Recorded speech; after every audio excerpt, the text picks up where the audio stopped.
హైదరాబాద్ బేగం బజార్లో దారుణం జరిగింది. భార్యపై అనుమానంతో భార్యను గొంతు కోసి చంపాడు. అలాగే చిన్న కుమార్ని గొంతు పిసికి చంపాడు. అలాగే తాను ఆత్మహత్య చేసుకున్నాడు భర్త. ప్రస్తుతం ఈ ఘటన తీవ్ర కలకలం రేపుతుంది. బేగం బజార్లో సిరాజ్ కుటుంబం గత 6 ఏళ్లుగా నివాసం ఉంటుంది. ఉత్తరప్రదేశ్ నుంచి వలస వచ్చారు సిరాజ్ కుటుంబం. ఈ నేపథ్యంలో సిరాజ్ బ్యాంగిల్ స్టోర్లో పనిచేస్తున్నట్టుగా తెలుస్తుంది. సిరాజ్ తన భార్యపై అనుమానం పెంచుకున్నాడు. 6 ఏళ్లుగా అతను బ్యాంగిల్ స్టోర్స్లో పనిచేస్తున్నారు. భార్య గొంతు కోసి చంపాడు సిరాజ్. చిన్న కుమార్ని గొంతు నిలిపి చంపాడు. ఇక భార్య కుమార్ని చంపి ఫ్యాన్ కూరేసుకొని తాను బలవన్మరణానికి పాల్పడ్డాడు. తనను క్షమించాలంటూ హిందీలో సిరాజ్ ఓ సూసైడ్ నోట్ రాశాడు.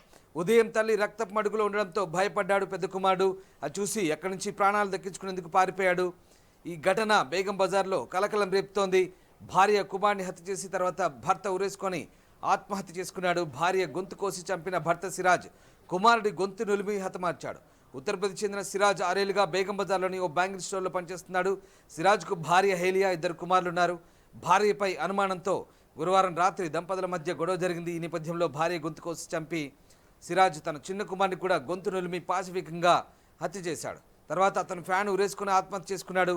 ఆత్మహత్య చేసుకునే ముందు తనను క్షమించాలని హిందీలో సూసైడ్ నోటు రాసి తన తల్లిదండ్రులను కోరాడు. తమ మృతదేహాలను స్వస్థలకు పంపించాలంటూ సూసైడ్ నోట్లో పేర్కొన్నాడు. పెద్ద కొడుకు అమెజాన్ మాత్రం చంపకుండా వదిలేశాడు. ఉదయం 4 గంటల ప్రాంతంలో నిద్రలేచిన సిరాజ్ పెద్ద కుమారుడు రక్తపు మడుగులో ఉన్న తల్లిని గుర్తించి భవనంలో నివాసం ఉన్న వ్యక్తులకు సమాచారం ఇచ్చాడు. సిరాజ్ 2 సంవత్సరాలకు ఒకసారి ఉత్తరప్రదేశ్కి వెళ్తాడు. చివరిసారి 15 రోజులు ఉత్తరప్రదేశ్లో సిరాజ్ ఉన్నాడని తెలిపారు. నెల రోజుల క్రితమే సిరాజ్ తన కుటుంబాన్ని యూపీ నుంచి ఇక్కడ తీసుకొచ్చాడు. అతని స్వస్థలం ఉత్తరప్రదేశ్లోని ఘజియాబాద్గా చెప్తున్నారు. కాగా 3 మృతదేహాలను పోస్టుమార్టం కోసం ఉస్మానియా ఆసుపత్రి నుంచి కుటుంబ సభ్యులకు సమాచారం ఇచ్చామని పోలీసులు చెప్తున్నారు. ఉదయం 4:30 గంటలకు డయల్ 100 ద్వారా సమాచారం వచ్చిందని పోలీసులు చెప్తారు. మొత్తం ఇది ఘటన హైదరాబాద్లో తీవ్ర కలకలం రేపింది. బేగం బజార్లో చోటు చేసుకున్న ఈ ఘటనకు సంబంధించి పూర్తి సమాచారాన్ని మా ప్రతినిధి దేవిక అందిస్తారు. బేగం బజార్ పోలీస్ స్టేషన్ పరిధిలో దారుణ ఘటన చోటు చేసుకుంది. ఒకే ఇంటికి చెందిన కుటుంబ సభ్యులు ఆత్మహత్య చేసుకున్నారు. సొంత తండ్రి తన కుమారుణ్ణి గొంతు నులిపి మరీ చంపేశాడు. తన కట్టుకున్న భార్యని గొంతు కోసి మరీ చంపేశాడు. ఇదంతా చూసిన రెండో కొడుకు ఒక్కసారిగా భయాందోళనకి గురై చుట్టుపక్కల వాళ్ళకి చెప్పడంతో ఇది పోలీసుల ముందుకు వెళ్ళింది.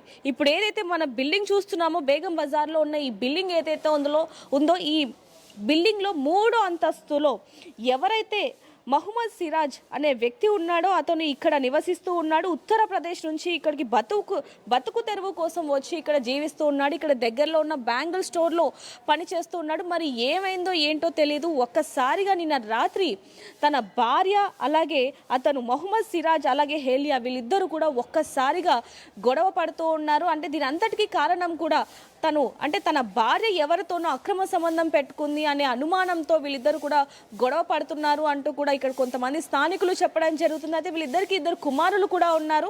మరి ప్రతి 2 ఏళ్లకు ఒకసారి కూడా ఉత్తరప్రదేశ్ వెళ్ళి వస్తూ ఉంటాడు. మరి 15 రోజులు అక్కడే ఉండి వస్తూ ఉంటాడు. మరి ఈ క్రమంలో అతనికి అనుమానం ఏమైనా వచ్చిందా అని ఏ విషయాలు కూడా తెలియదు. కానీ ఒక్కసారిగా నిన్న రాత్రి ఈ భార్య భర్తలు ఇద్దరు కూడా ఒక్కసారిగా గొడవ పెట్టుకోవడం జరిగింది. గొడవ పెట్టుకొని తినేసి అంత బాగానే ఉంది, అంటే భోజనం తర్వాత అంత బాగానే ఉంది అంటూ కూడా అందరూ పడుకోవడం జరిగింది. ఎవరైతే ఎవరైతే భర్త ఈ ఇంట్లో 3వ అంతస్తులో నివసిస్తున్నారో మహమ్మద్ సిరాజ్ అలాగే హేలియా ఇద్దరు కూడా తినేసి పడుకున్న సందర్భంలో ఒక్కసారిగా 4 గంటలకి ఎవరైతే భర్త మహమ్మద్ సిరాజ్ అనే వ్యక్తి ఒక్కసారిగా లేచి తన భార్యని చూస్తూ తన భార్య మెడని అతి కిరాతకంగా పక్కనే ఉన్న చాకుతో కొయ్యడం జరిగింది. వెంటనే తన చిన్న కొడుకు 4 ఏళ్ల కుమారుడిని కూడా గొంతు నులిమి చంపడం జరిగింది. పక్కనే నిద్రిస్తున్న పెద్ద కొడుకు ఎవరైతే ఉన్నారో అది చూసి ఒక్కసారిగా లేసి అసలు ఏం జరుగుతుందో కూడా తెలియని పరిస్థితిలో ఉన్నాడు. మా నాన్న ఏంటి ఇలా మా అమ్మని చంపేశాడు, మా తమ్ముడిని కూడా ఇలా గొంతు నిలుము మరీ చంపుతున్నాడు అంటూ ఒక్కసారిగా భయాందోళనకి గురై ఒక్కసారిగా డోర్ తీసి చుట్టుపక్కల వాళ్ళందరికీ కూడా చెప్పడం జరిగింది. ఇదంతా కూడా తెల్లవారుజామున 4 గంటల సమయంలో జరిగింది. చుట్టుపక్కల వాళ్ళకి చెప్పడంతో అసలు ఏం జరిగిందో కూడా తెలియని చుట్టుపక్కల స్థానికులు, అంటే ఇప్పుడు మనం చూడొచ్చు ఏదైతే బిల్డింగ్లో దాదాపు ఒక 10 మందికి పైగా నివసిస్తూ ఉంటారు, వాళ్ళకి చెప్పడంతో వాళ్ళు వెంటనే పోలీసులకు ఇన్ఫార్మ్ చేయడం జరిగింది. పోలీసులు వచ్చి చూసేసరికి అక్కడున్న ఆ వాతావరణాన్ని చూసి వాళ్ళు కూడా ఒక్కసారిగా షాక్ అయ్యారని చెప్పొచ్చు. అంటే ఇంట్లో ఆర్థిక సమస్యలా లేకపోతే ఏమో తెలియదు కానీ మరి ఎందుకు ఈ విధంగా చేసుకున్నాడు అంటూ కూడా స్థానికులందరూ కూడా ఎంతగానో ఆశ్చర్యానికి భయాందోళనకి గురయ్యారని చెప్పొచ్చు. అదే విధంగా సూసైడ్ నోట్ కూడా లభ్యమైంది.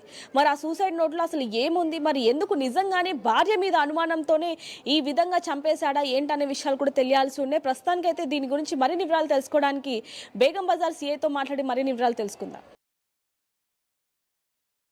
అబౌట్ 4:30, 4:45 ఆ ప్రాంతంలో మా పోలీస్ స్టేషన్కి ఇన్ఫర్మేషన్ వచ్చింది. ఇట్లా బేగం బజార్ ఏరియాలో తోప్ఖానా లేన్లో ఒక శశి అపార్ట్మెంట్స్ అని చెప్పి అక్కడ ఉంటుంది. అందులో 3rd ఫ్లోర్లో ఒక అతను హ్యాంగింగ్ చేసుకొని చనిపోయాడు.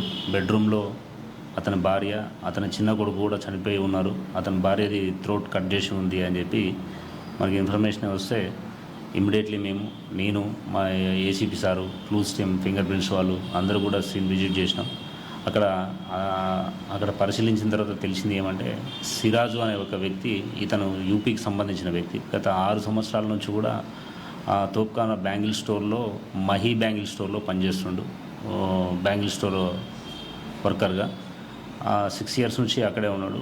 గత నవంబర్ నెలలో ఇతను దివాళీ బిఫోర్కి ఊరికెళ్ళి ఒక 2 days బ్యాక్ అతని ఫ్యామిలీతోన, అతనికి 2 కొడుకులు ఉన్నారు. ఒక 4.5 years అలీజాన్ అని చెప్పి ఒక అబ్బాయి, హైసన్ అని చెప్పి 1.5 year to 2 years ఉంటుంది ఎగ్జాక్ట్లీ ఏజ్ ఉన్న 2 అబ్బాయిలు, ప్లస్ వాళ్ళ ఆలియా అని చెప్పి వాళ్ళ వైఫ్ని తీసుకొని ఈయన హైదరాబాద్కి రావడం జరిగింది. టెంపరవరీ అతను ఎక్కడైతే బ్యాంగిల్ స్టోర్లో పనిచేస్తాడో వాళ్ళ స్టేట్కి సంబంధించినటువంటి ఇంట్లో 3rd ఫ్లోర్లోనే టెంపరవరీ అక్కడ రెసిడెన్సీగా ఉన్నాడు. ఒక 3-4 days అక్కడ ఉండి నేను రూమ్ తీసుకొని షిఫ్ట్ అవుతా అని చెప్పి అక్కడే ఉన్నాడు. బిట్వీన్ వైల్ ఈ మధ్యకాలంలో వాళ్ళకి ఈ ఇన్సిడెంట్ హ్యాపెండ్ అయింది. అక్కడ మేము విచారిస్తే తెలిసింది ఏంటి అంటే 2 వైఫ్ అండ్ హస్బెండ్ నైట్ ఏదో చిన్న గొడవ పడిన తర్వాత వాళ్ళ తర్వాత సైలెంట్ అయిపోయినారని తెలిసింది.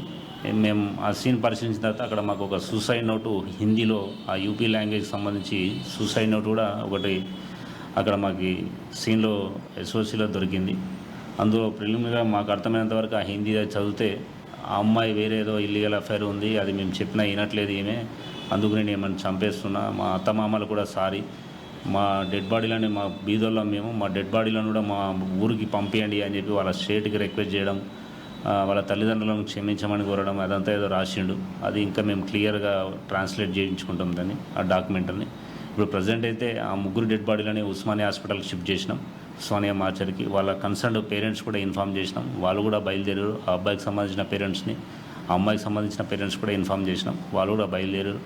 ఫర్దర్ ఇన్వెస్టిగేషన్ కంప్లీట్ చేసి మనకి ఇంకా ఎగ్జాక్ట్లీ ఏంది రీజన్ ఇదంతా అని చెప్పి మనకు ఫర్దర్గా ఫైండ్ అవుట్ చేస్తాం.